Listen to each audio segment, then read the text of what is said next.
Ассалаумалейкум, менің каналыма қош келдіңіздер. Бүгін сіздермен бірге үй жағдайында шие қосылған балмұздақ дайындаймыз.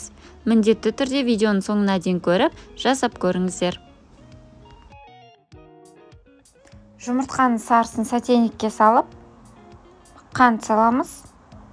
Венчикпен араластырып, шие қосып, тағы да бір рет араластырамыз.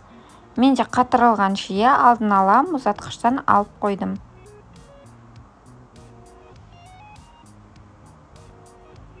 Орташа отқа қойып, венчикпен үзбей араластыра отыра сәл қоюлатып аламыз.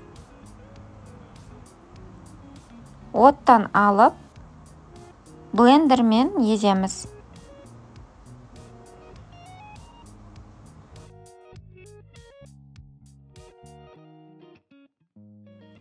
Салқын 33-35% сливкиді құйып, блендермен тағы да бір араластырып аламыз. Ыдысқа құйып, бетін пищевая пленкамен жауып, мұздатқышқа қатқанша қойып қоямыз.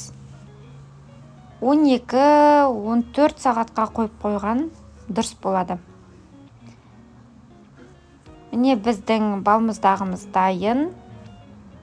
Өте дәмді, үй жағдайында кез келген жан жасай алады. Міндетті түрде жасап көріңіздер. Келесі жолы менен қандай рецепттерді күтесіз? Пікірге жаза кетіңіз. Сіздермен болған Балжан Канафина.